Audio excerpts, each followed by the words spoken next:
the 53 podcast. We are back. This is season 2. This is our second time around doing fantasy football rankings. We did quarterbacks just a couple days ago, so be sure and check that out if you haven't seen that already.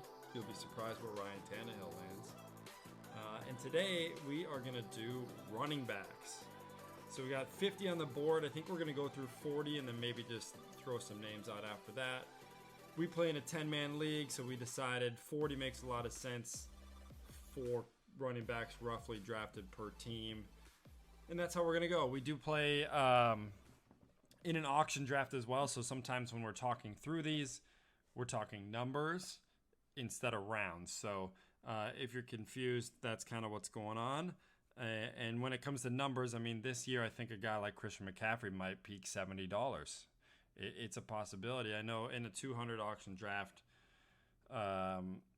60 is where your top running backs are going. Every once in a while you get a guy in the 70s. I think there's 2 guys on this list that very well could be in the 70s, but we'll get into that later. Introducing Jason once again. He's got his Bears jerseys on the wall. I love it. Let's go Bears. Jason, what's going on? What do you got for us before we start breaking down these running backs? Not a whole lot, man. I had myself a nice dinner, little cocktail, watched We Are Marshall. I am in the football mood. Let's talk some PPR running backs, man. Let's get into it. All right, cool. Let's do it. So I think this is consensus, but I don't know. The guy for me right away is a guy who didn't play at all last year. He got hurt right away. Christian McCaffrey, number 1. I think Sam Darnold coming in helps him. I think he would play better with Teddy. But Sam Darnold is still better than I think what Cam gave him. And just from his receptions alone, I think puts him at number 1. Are you agreeing there? I am with that. I'm actually, as we're talking, looking in to see if there's any complications with his rehab. It does not look like it. So if he's ready to go week 1, I'm ready to go week 1 with CMC. Yeah, that's awesome. Cool. So we'll put him there. I don't think it's a big risk factor. Getting hurt 2 years in a row often doesn't happen. He is a focal point of that offense. They can move the ball without him too, which really helps a running back. And he's on the field for over 90% of the plays. At least that's what he's been before. So he is that true workhorse type of player. You can't go wrong there. In a snake draft, I think he's the consensus number 1 pick, if you ask me. Would you see that same way, Jason? I would, and just the other kicker too is that Mike Davis is now in Atlanta, so the RB2 out in Carolina is not going to be eating up as much of the timeshare as it could have been last year. Right, and we're going to get into Mike Davis because I really like the opportunity he has in Atlanta. But we'll move on to number 2. I'm going to go with the hometown man, number 33, Dalvin Cook at number 2. Had an amazing year last year. I think if he didn't get banged up in a couple games, he was definitely fighting for an Offensive Player of the Year award. Ended up going rightfully so to Derrick Henry, but Dalvin Cook, number 2. Yeah, no complaints here. The only reason he's number 2 is I was watching his inside training camp today after work, and they were showing some highlights of practice, and he was just dinking around with the running backs, throwing the ball. There was a little out check route he was supposed to do. It was running back on running back, playing defender. He overthrew him. It was a 15-yard throw. He overthrew him by about 5 yards. Oh, yeah. So I don't love that. If you're one of these guys that really wants your LaDainian Tomlinson or your Walter Payton, that one time a year where they're going to get the pitch, fake, pass down the field, I think Dalvin Cook is not the option for this year. All right, good. That's good. That's why he gets knocked down to number 2. That makes a ton of sense. I'm glad to hear it. I'm sure Alexander Madison was bummed when he's like, dude, I'm over here, 15 yards away.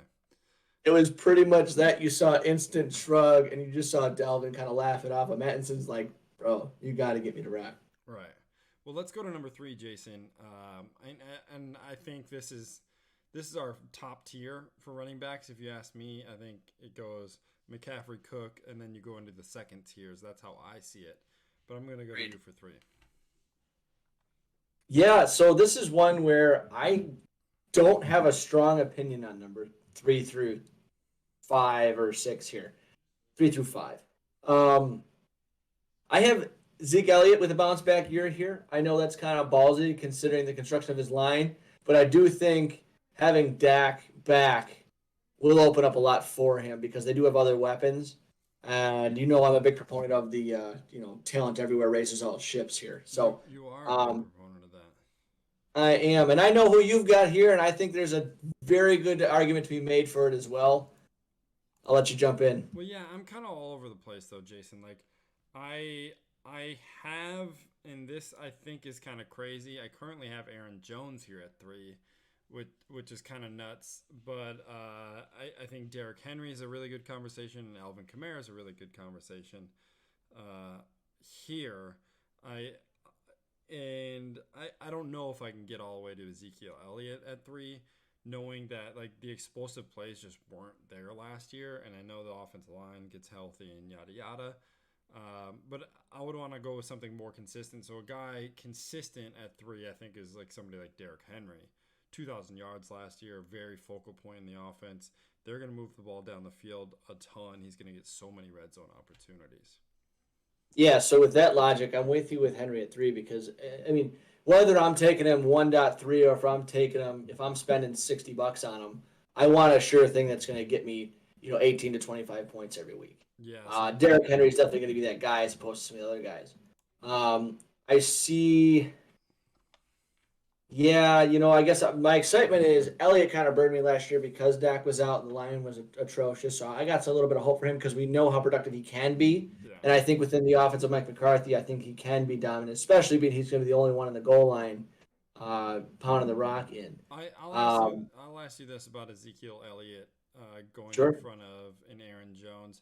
I have Jonathan Taylor around here too, but the injury to Carson Wentz I think definitely hurts his value. But I'm going And to bring Quentin up Nelson. Alvin Kamara again, who I think set the record, or didn't set the record, who led the league in touchdowns as a running back last year. He had like 16 on the ground, 5 in the air, or something like that. Are you shying away from Alvin Kamara as a top 5 running back fantasy pick because Drew Brees isn't there, or are you wanting to buy kind of low on Alvin Kamara, knowing the potential that he would have? I think for me, it's both. His potential is a little bit less, so I'm not going to sell out and get him top 5.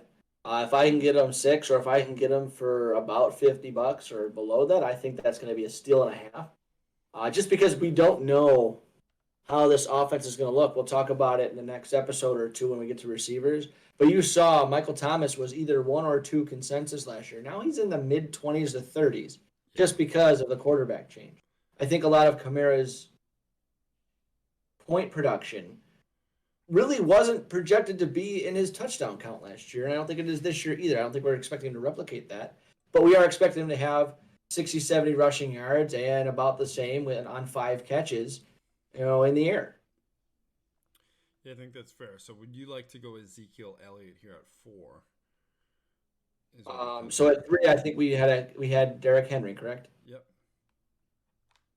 I think my argument here would be for Zeke Elliott or Aaron Jones more than it would be Kamara. Cool. Well, I will go. I'll go Zeke. I'm with you there. As the 53 knows, the listeners know, I'm big on the Cowboys, at least in a fantasy respect. This year, I was huge on them last year, and I'm going to double down You on were. that this year. So I'm cool with that. I just think Zeke takes a step back in the offense when Dak comes back, and I think they're really going to focus on what we think is could be the best receiving core in the league this year. And that would be the focal point. So that's my hesitancy. But if they're high flying, Zeke's going to be scoring touchdowns. So I'll give that there. I really like Aaron Jones here at 5. His counterpart Jamal Williams has left to a division opponent. He goes to Detroit, and I know AJ Dillon there, big hammy guy. But that doesn't scare me all too much. I think Aaron Jones is the guy. Very high powered offense. So many opportunities for him to score. I'm going to put Aaron Jones at 5. Rocket, I feel good. I think then that would leave us, for me at least, uh, Kamara, and then that would be the next tier. I think we got Kamara at 6. Yeah, I got Kamara at 6 too, Jason, and or at 6 now, and I don't know. I think some people will think we're weird putting Aaron Jones in front of Kamara, but the consistency once again is what I want to buy for my top tier running back. And I'm fearful of the consistency of Alvin Kamar coming into this year. I'm fearful of Jonathan Taylor's consistency, Saquon Barkley's consistency. And that kind of leads me to somebody that I would like to talk about here, who is Nick Chubb, who I think is like the prototypical early 2000s running back. Just huge He is. size, just runs over people, very traditional style of running. And I really like Nick Chubb kind of in this area, maybe to lead off for the tier 3 of running backs. Sure, if we're going to talk about tier three, I definitely have Chubb in that tier. Given that we're talking PPR and less of a timeshare, I've actually got Austin Eckler as number one in that tier. But I can definitely see Chubb having an argument there. And then, because I have in my order, this is before yesterday. So I have Eckler, Saquon, and then Chubb. But now Saquon Barkley, for fantasy owners, he's not going to play until at least week 3. And we know that could cost him another week or two just because. Yep. And he just had 2 starting linemen retire Yep. this week out of nowhere. So I think that drops him out of that conversation for 1 or 2 in that tier. It might even drop him all the way down to the bottom of that tier the next year, in my opinion, if you got no one to block for you. So to me, number 1 in tier 2 is going to be either Eckler or Chubb. Given its PPR, to me, it's Eckler, just because Chubb has more of a timeshare. But he is that dude. He is big, he is bad, and he is a sprinter by trade. So that's crazy. I'm in on the Eckler play, but like Chubb scoring 10 touchdowns, 1,000 yards rushing, only played like 12 games. It feels really good, but I had Eckler right after him, so I'm cool with putting Eckler here. Talk about explosive offense. That's Ezekiel Elliott. That's not Austin Eckler. Right, but you think about too, Eckler, he hardly played last year. Yeah, and like they have an opportunity. Herbert set the rookie record for touchdowns passing, and Eckler could easily catch 90 balls and could be the guy to score a lot of those touchdowns this year. So I'm huge on Eckler there, and they invested money in him too, I believe. So it I think shows they that said him, yeah. it shows that they like him. I would like to take Nick Chubb here then at 8. Sure. And that to me, I think there's one more guy that I would consider a top tier guy that I would draft in the first round, and that would be still Jonathan Taylor. Once again, Carson Wentz concerned, blah, blah, blah. But Jonathan Taylor, the way he ended last season, at least the last 4 games of last season, he showed he was a bona fide player and can really play in this league. Second year guy, so there's still a lot of tread on those tires. Do you like Jonathan Taylor here? Yeah, right now between 9 and 10, I've got Taylor and Mixon in that reverse order. My only concern is that Quentin Nelson got hurt. I mean, obviously we're talking not foregoing Wentz, the 5 to 12 week timeline. Same thing with Quentin Nelson. Yeah, I mean, as far as talent goes, and if healthy, I think he could be number 9 for sure. All right, so we'll put him in at 9. Is this where you like Joe Mixon? Do you like Joe Mixon in front of Saquon Barkley just because of what's going on in New York? I kind of do. I kind of do. Talent I to think Saquon Barkley is a number 1, but the no question. situation is middle of the pack. So that's the worry. I mean, putting him out of the top 10 seems kind of crazy, but I also understand that Joe Mixon's on a budding offense as well. So I think that's kind of a battle. I mean, I would take Joe Mixon, better quarterback situation, better receiving core. Saquon's coming off an injury. He doesn't have the better quarterback in that comparison. And then Kenny Galladay is going to be out. So if Kenny Galladay was healthy and in that progression, I'd feel better about it. But I just there's a lot of going on there. You got infighting in practice on a Twitter level at least. That's fair. Yeah, I think what we have right now 1 to 10 feels pretty good. That's fair. I'll just say Saquon drops all the way to 11. When we initially made our lists, I had Saquon at 7. I think you had Saquon at 8 or 9. So he drops a couple paces here just because of the environment that he's in. So kind of crazy how that all works. But we got our How first. one day, a day and a half can really blow out your fantasy value, huh? All right, dude. We got our Really? first 11 in. I think what we see out of the 11 here is most guys, well, all of these guys outside of Nick Chubb are really bell cow three down backs, and are going to get so many opportunities. Now from 12 to say 15, 16 are either young question marks or dudes that what they're going to be. And that's how I see it. But out of the young guys that I think played really well last year and could have a really big step up, I'm going to go with your guy in Chicago, David Montgomery, at 12. Wow. See, now I love that we're feeling that. I have him a bit lower just because I feel like I know a thing or two. I don't think I can. I don't think I can let that happen at 12. I No. appreciate the love. When he took off the last end of the year, he played 6 teams that were bottom 10 in rush defense, and he had no other competition in the backfield. This year, he comes in. I don't know if the line got better, but he's got Tariq Cohen coming back, and he's got Damian Williams in this scheme. Plus, That is game true. one, Rams defense. I'm not overly concerned about who he's running against. I think what The he was able to timeshare is what's got me a little bit more concerned as well, well. Tyreek And Cohen for sure, but he caught over 50 balls last year, and like when you look at when he's matched up against other guys like Josh Jacobs isn't catching 20 balls. Maybe he's that's catching true. 30.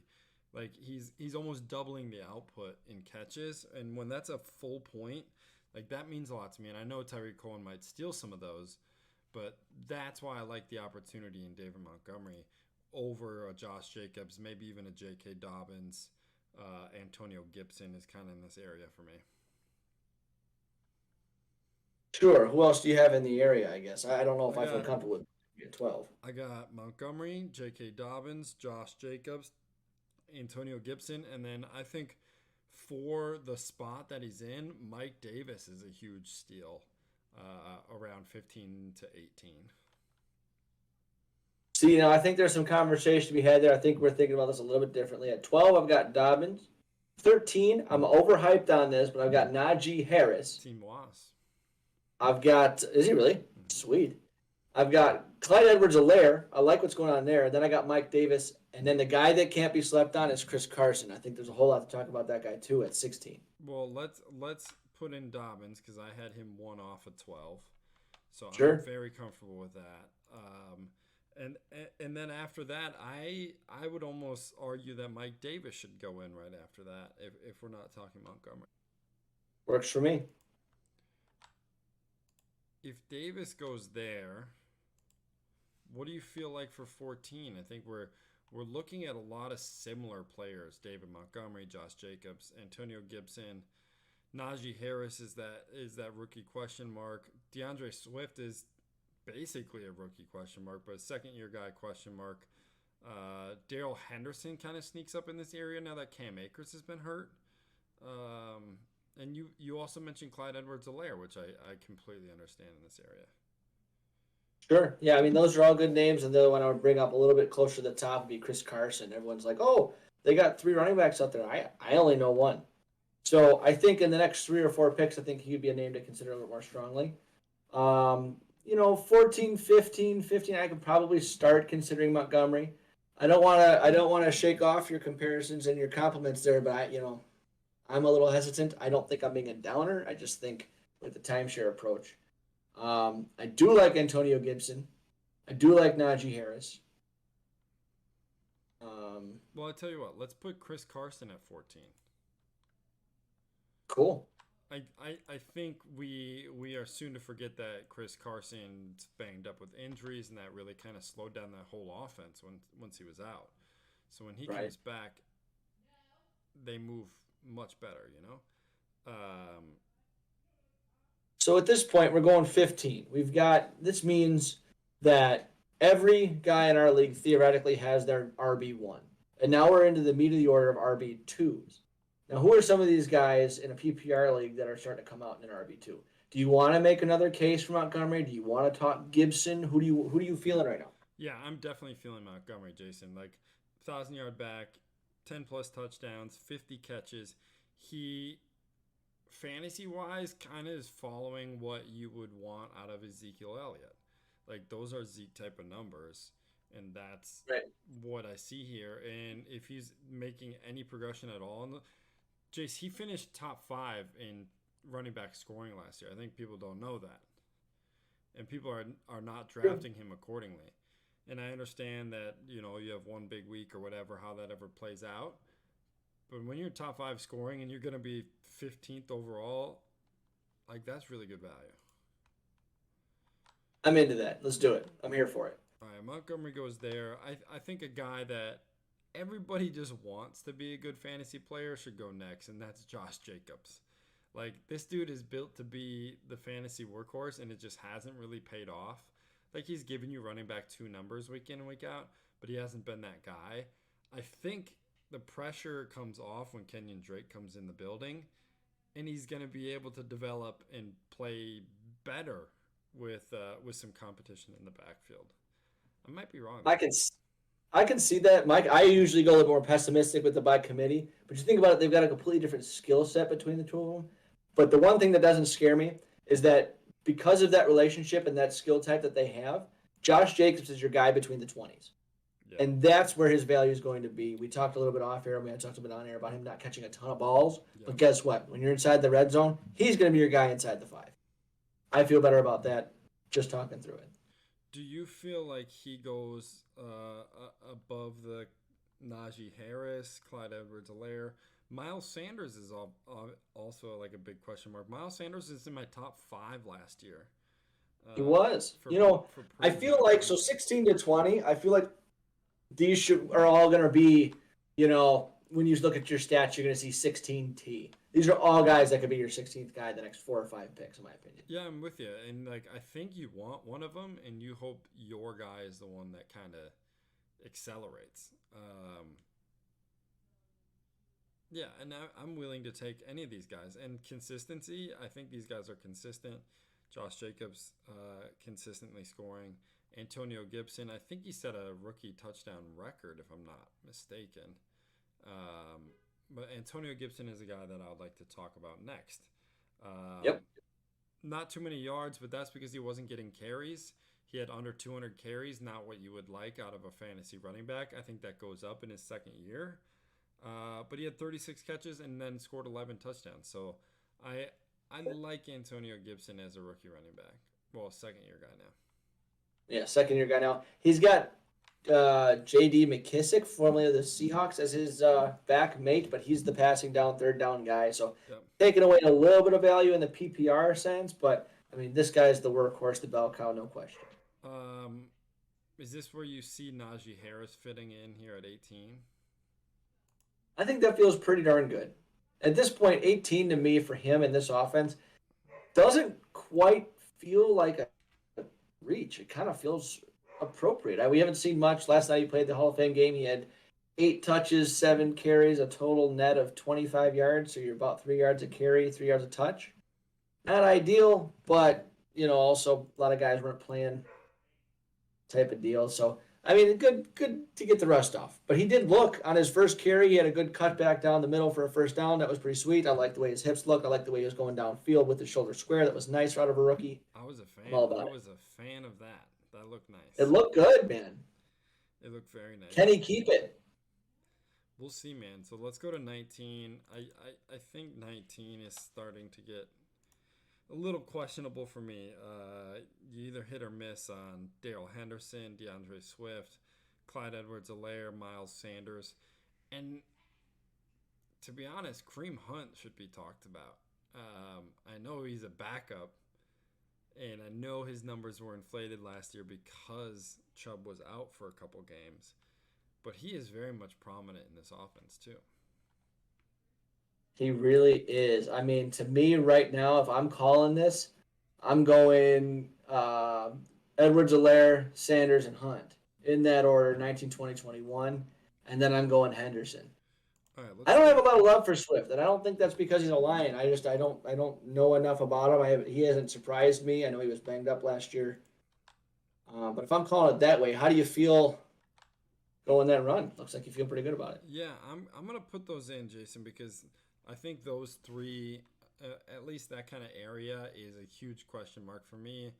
I personally probably like Miles Sanders and Kareem Hunt over Alaire, mostly because I think they're going to have more opportunity. But we don't know what we're going to see out of the Chiefs. Like, they started last year as a running team. And by the end of the year, they just reverted back to passing. But if they start this year as a running team again and really get Alaire involved and then keep that momentum throughout the year, I think it's a huge buy at 19. I dig it. I think then the next pick's going to be Daryl Henderson, in my opinion. He's the guy that I probably, from your point, is the confidence end of things. Yeah, the sad thing here about Daryl Henderson is that he's just not that good of a running back. Like, He's decent. I That's all he is. He's solid. I don't see anything. He's like a Michael Turner in a way. Like, he just gets the job done, and I don't see anything really all too exciting about him.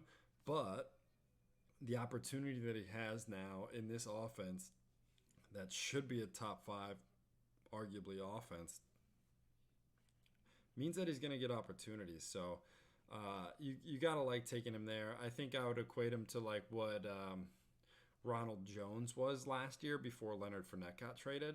That's kind of what he feels like to me. You're like, ooh, Ronald Jones at 20th running back, that feels like a steal. And then Leonard Right. Fournette ended up getting traded to him, and they kind of battled back and forth. But I think that's kind of where my Henderson head might is. have more of an opportunity than we think. Just I like this style coming out of college, and he was more of a slasher type, but I just don't think he fit the scheme all that well. I think if he's going to be, with Stafford, they're going to do more gun. If he's going to be under gun, that type of thing. If he's going to be there next to the quarterback, I think he's going to have a little more chance, not being the zone runner, but for that draw, that downhill base runner. I think he's got a chance to kind of gash a little bit more. So we'll see. I don't know how much of a receiver he is, but this is one where I would give him chance for potential. I'm not out on him completely yet. Yeah, I'm cool with him here. I think all that there at 22 is those are your top guys. Everybody else on this list, if you ask me, there's like significant question marks about whether it's timeshares, whether it's unproven rookies, something like that. I think at 22, that for me kind of caps. You need two of these guys, without a doubt, you need two of these guys in the top 22. That's how I feel. If you can get three of these guys in the top 22, you're feeling comfortable. Definitely in an auction draft when you can decide who you want. That's how I feel. Is that how you feel too? 100%. Cool. Well, 100%. Nothing to elaborate. I think 23 goes right into a guy that we always thought might have an opportunity and never did because Kenyon Drake was there. And now James Conner does come to Arizona, but that doesn't scare me all too much, especially in a pass happy shotgun offense. I think Chase Edmonds finally is going to have an opportunity to put out some fantasy numbers that we've been waiting for a couple of years. Right. I'm with that. I think his inconsistency came from inexperience and timeshare. So I'm cool with that at 23. Chase Edmonds all the way. Do you have a 24? Honestly, no, not really. I mean, we're in this thing where I think the next 5 or 6 picks, with all the question marks, you can see that. I mean, DeAndre Swift, because you know what? That's what the analysts are saying. I don't love it, but I guess that's where the homework would come in. I haven't done my homework on this. Raheem Mostert is interesting to me because Jarek McKinnon and Tevin Coleman are both gone. That's who they split the backfield with last year. I think Coleman's in with the Jets and McKinnon's with KC. So I think just on volume, he might be a little bit more of a threat. I know he's a speedster. I know he had a game where he had 4 touches, but he still had 18 points because he had two 80-yard touchdowns. Well, let me Um, before we get into those, I put Swift at 24. okay.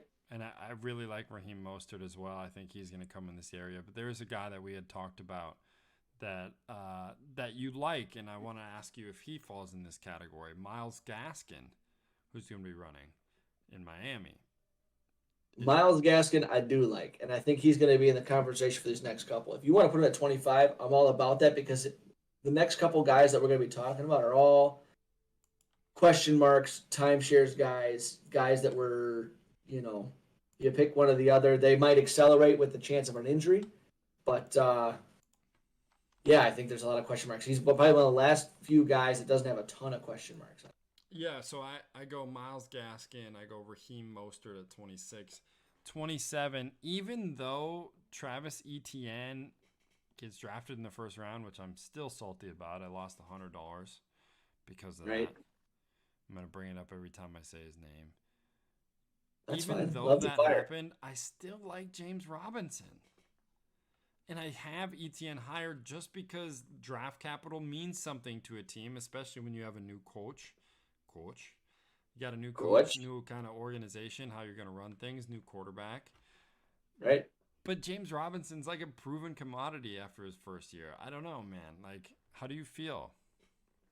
It's tough. I've got them on my list. I've only got them a couple picks apart. Um, I'm kind of in the same boat. I'm not as butthurt about him going early. I liked watching him at Clemson.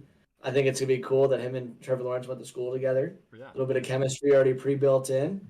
Um, I like James Robinson. I like ETN. Uh, you know, yeah.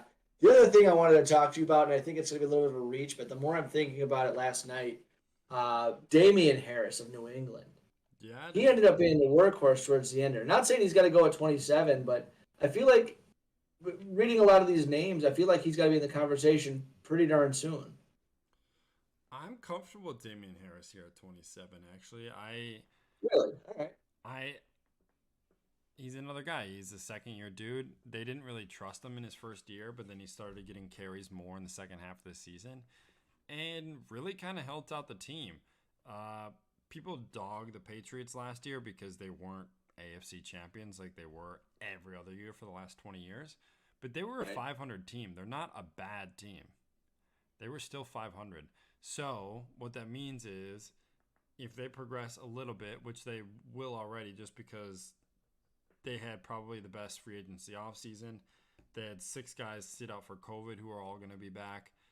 This team is going to Huge. be better, and Damian Harris might be that guy who can be their workhorse. And we know the Patriots love to bring in 4 running backs and use a different one every week.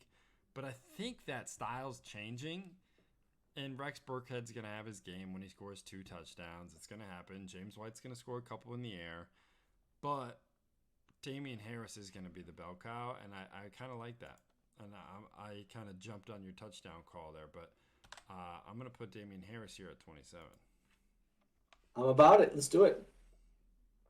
Now, Um, this is where we have to start making some tough decisions. I mean, some names here that we're looking at: Zach Moss, ETN, James Robinson, Javante Williams, Ronald Jones. I mean, these are some guys.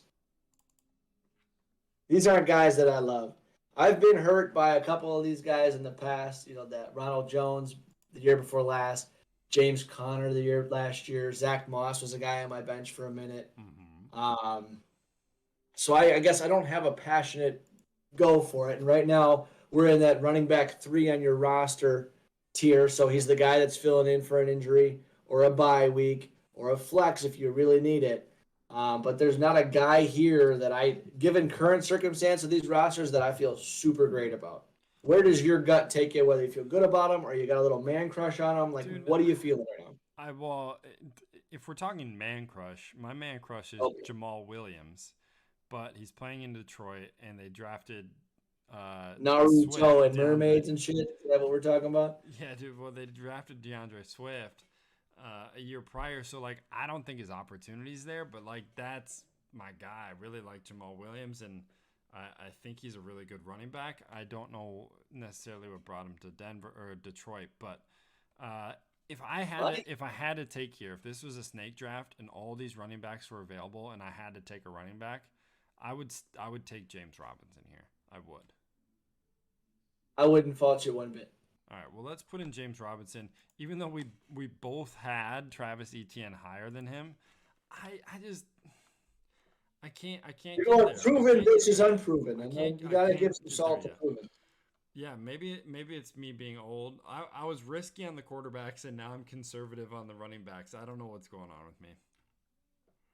Well, we'll see what you do with wideouts and tight ends because, man, we're only halfway through. That's right, man. So let's put James Robinson at 28. If they didn't draft ETN, he's a top 10 guy. It's insane.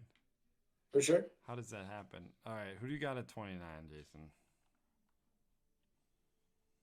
Melvin Gordon? We haven't talked about Melvin Gordon. I'm not talking about Melvin Gordon. 900 yards, 9 touchdowns, played 13 games. But you got Javante Booker there now. I know they drafted Javante. I'm kind of going Ronald Jones. I'm not shitting on Ronald Jones. I think he needs to be at least top 30. I know we've got Leonard Fournette, but he produced. He was banged up. He was a little untrusted, but he produced. I think I gotta go Ronald Jones. I like Ronald Jones, and I'm with you there. And I think there's a consistency in a guy like that when healthy, and he's going to be their guy. Like, you know that. Right. So I'll put Ronald Jones there. I'm cool with that. And I'm going to get dogged for this next one, so if you're ready for it. I'm ready for it, bro. I don't. You know who I'm going to say. I don't think you're going to get dogged. Are you going to say Giovanni Bernard? No, I'm going to say David Johnson. David Johnson. You're not going to get dogged for that. We both love David Johnson. You have been an advocate of David Johnson ever since his Northern Iowa days, but we'll put David Johnson in at 30, and you know what? That could be a steal, bro. It could be a steal. He's been my guy, and I had him his rookie year. That was fucking awesome. And then I went all in. I went all in on what did I do? I did double running back. I did all in on David Johnson and Le'Veon Bell. The year that Le'Veon Bell sucked and David Johnson got hurt, and my squad was like to be that squad, and it never happened. So I've been holding out hope. It's like the girlfriend that you liked way more than she liked you, and you could never really win. Oh man. Yeah, that's my feeling right here at 30. That's not a good feeling either. That whole girl. No, it's not. But you got to keep holding out hope, right? That's right. Hey, maybe one day. That's the married man after cocktails after cocktail. That's right. LOL. All right, 31, Jason. I think I got to go Melvin Gordon here. And the reason is if the dude's healthy, the dude produces. And Denver, as big of a question mark as it is, Teddy Bridgewater moved the ball last year in Carolina. He's going to move the ball here. They get another wide receiver back. Melvin Gordon's going to be the focal point of the offense. If and when healthy, I got to go with him. For sure. Then do we talk ETN? I think we're talking the quarter of the list we've been name dropping, we haven't talked about. I think we're talking ETN. I think we're talking Javonte Williams. Does your boy Jamal Williams sneak in here? Does James Conner sneak in here? Does Zach Moss from Buffalo sneak in here? Somebody's got to run the ball over there. It can't be Josh Allen 100 times. Well, I like Zach Moss here because what I think Buffalo understood in their playoff run is that they can't just be 100% dependent on passing. So what they're going to do going into the season is learn how to run the ball so that they take some pressure off the pass game, because when they were down and out and needed to do something, they couldn't rely on running because they didn't run all year. So my mindset is, hey, maybe they invest some time into the running the ball earlier in the season and then have that add into their identity of this high-flying offense.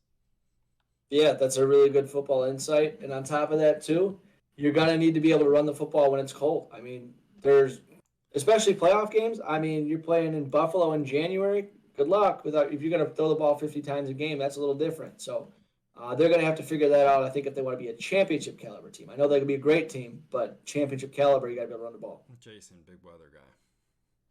Big weather guy. We know this. So Zach Moss is on the board. We have 34 to 40 to go. I don't think we'll fill out till 50. Let's look at 40. I think a guy like James Conner makes a lot of sense here. New home, new habitat. Led the league in touchdowns just 2 years ago. Rushing touchdowns just 2 years ago. Shit, maybe that was already 3 years ago. We're getting old. 3 years ago.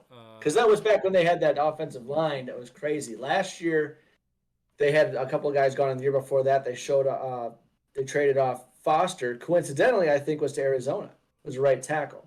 right. So I think they've completely dismantled that line. Well, I think James Conner's a Arizona big actually improved their line. They got Foster last year, and they got Rodney Hudson this year. right. So And James Conner's a maybe. dude who's comfortable in running out of shotgun because Roethlisberger runs a lot of shotgun. Kyler Murray runs a lot of shotgun. I think this is a good fit. 34 is one of those things like I think it's worth taking the risk. I think it's Oh, worth for taking him, the and risk with you're. I James mean, Conner. you're in the 30s. So we've already gone. Every team's got three running backs. Here, you're in the $5, $8 max range, don't you think? Well, yeah, I mean, one of these guys, like, if there's extra money on the board, they go up to $12, $15 because there's extra money on the board. James Conner could be that guy. If somebody's fighting for their second running back this far back, third running back, have a lot of cash. Like, I'm fighting for James Conner over Melvin Gordon, over Zach Moss, maybe, just because that opportunity in the offense could be good. Like, they vacated a 1,000-yard running back who scored 10 touchdowns. They True. vacated that. That's an open hole for him to fill, and I think he can fill that. And I think he's probably going to be, of the two running backs between him and Chase Edmonds, I think Connor's going to fit better as a goal line guy. So you might sneak a couple there too.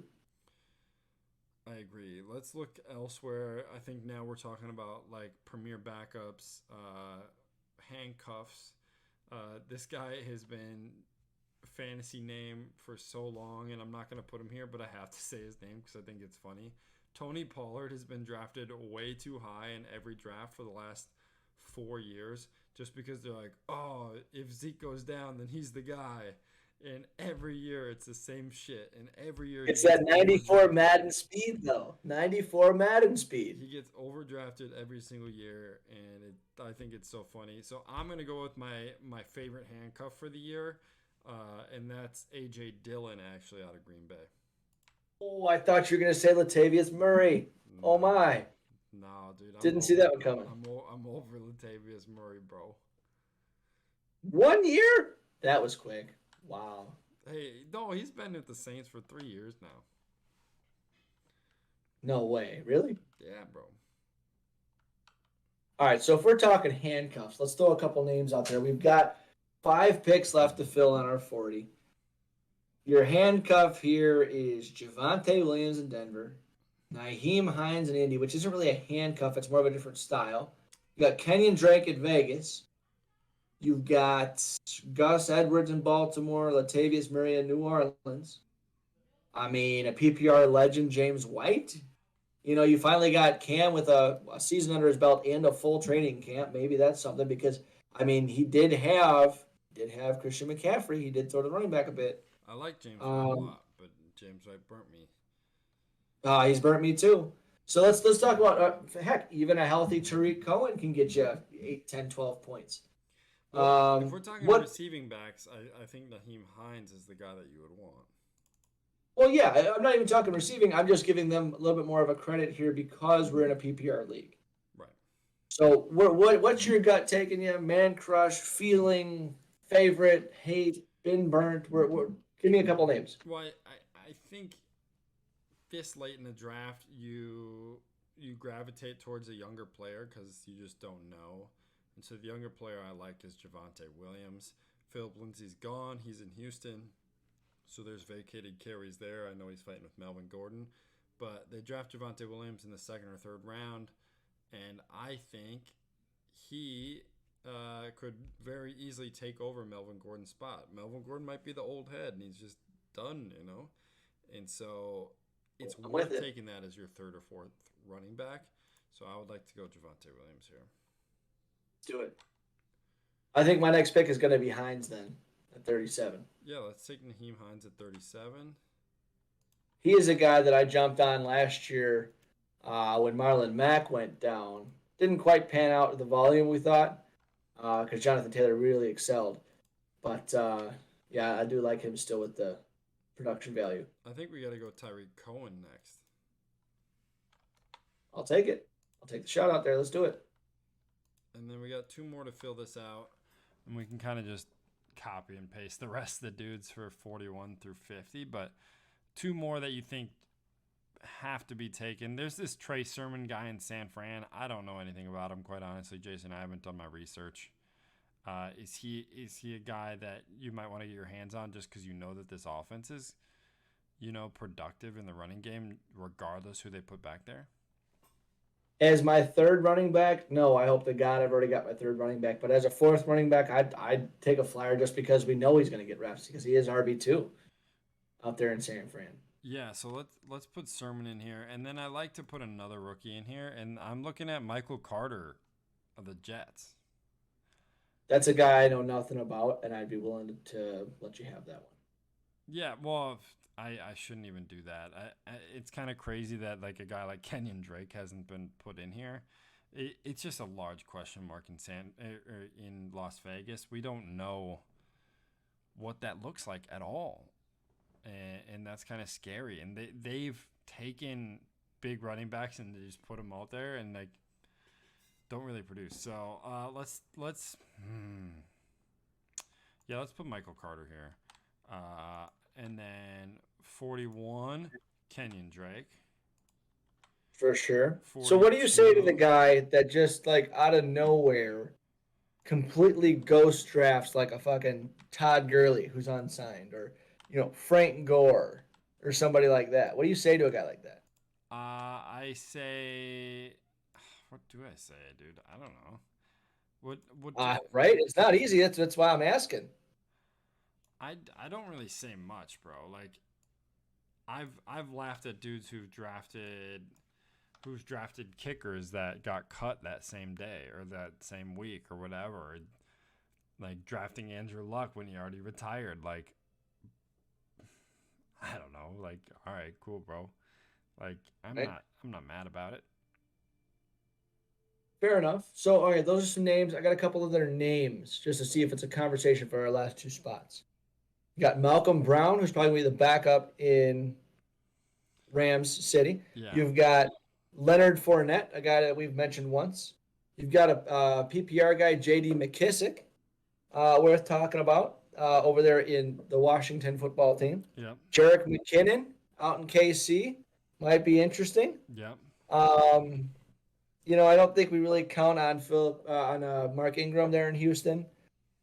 You can't really do a Burkhead, Ito Smith, that type of thing. But one of the guys that spelled while Ekeler was hurt was Justin Jackson. That was a guy. I think I think if a guy were to come in on this list, Jason, it's probably Leonard Fournette, which makes a lot of sense. But we don't know how that is playing out either. I think he probably chopped way too much in our numbers here. I think he kind of like snuck by, so I'm sneaking him in there, understanding that he could probably be a mid-30s running back, and preseason might indicate that when we look at touches. Right. Who's going to win the touch battle in the preseason might indicate who you'd rather have. I think they are leaning and they put money against it with Ronald Jones, but they're both studs. They're both good. Right. Let me throw a couple more out here. Some are going to be fun. Some are going to be silly. Alfred Morris just got signed. That was the guy I was trying to think of. Dude, Alfred Morris went to the Raiders. And I was like, Alfred Morris, he might do something there. And they did nothing. And that's what I think Kenyon Drake's going to do. He's going to go there like, dude, he might do something. He ain't going to do shit. Right. You've got D'Ernest Johnson in Cleveland. You got Darrell Williams in Kansas City. The guy that might do it, your boy Cordero Patterson, could be a half running back, half that might even be a serious consideration there. Dude, he's the weekend flyer, dude. Like, hell yeah. You never know. Let's see. Any other names here? Any other fun names that we're talking about? Cordero Patterson. Is Dion Lewis still in Nashville? Dion Lewis, dude. I ain't touching no Dion Lewis with a 10-foot stick. I will DJ say, Dallas there in I will say, to Seattle. be honest, as a 50, Jason, we should really probably put in J.D. McKissick is probably the guy that I would be looking at. I think mathematically makes the most sense. You got a TJ Yeldon, T.J. Yeldon, bro. Kyle Juszczyk. Oh yeah. He's due to fuck up somebody's fantasy day one time in there. Tevin Coleman with the Jets. Yeah, Tevin Coleman with the new place. I mean,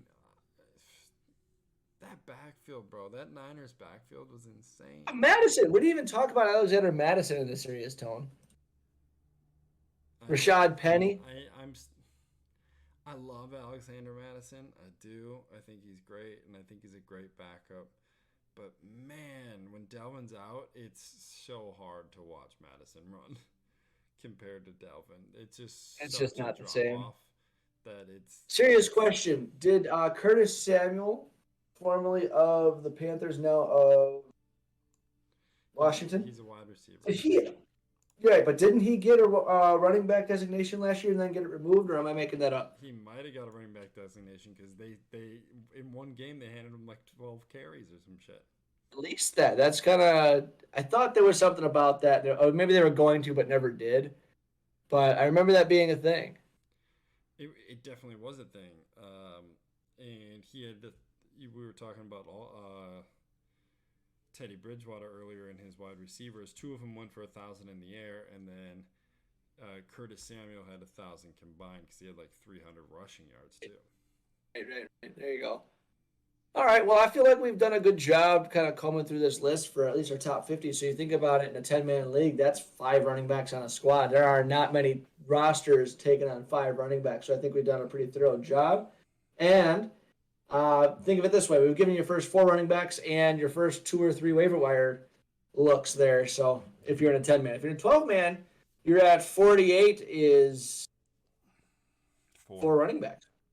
There you go. So, Jason, let me ask you this.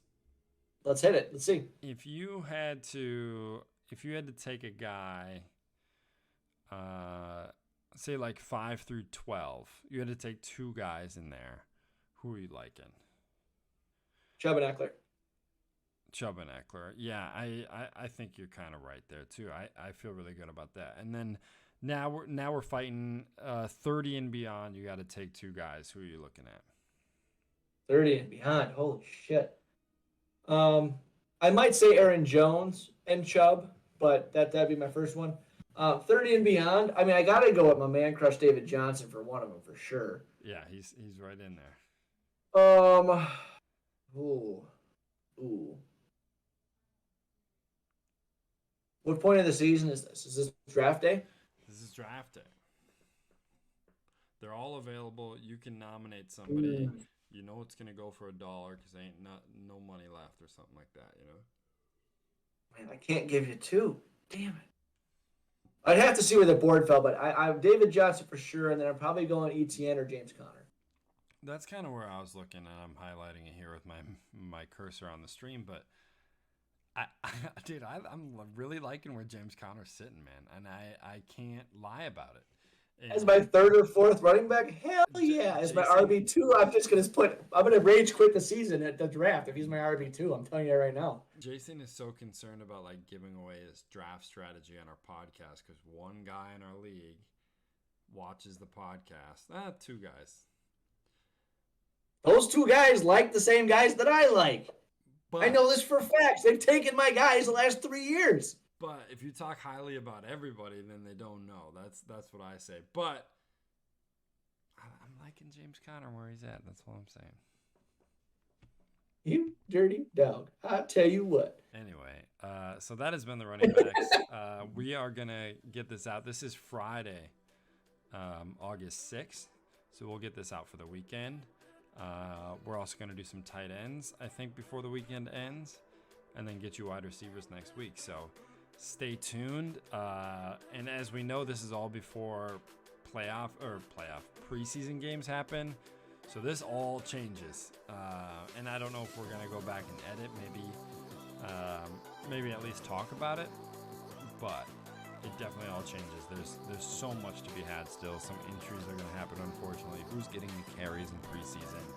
Who's shining? Who's looking good? Are these rookies going to play up to their abilities?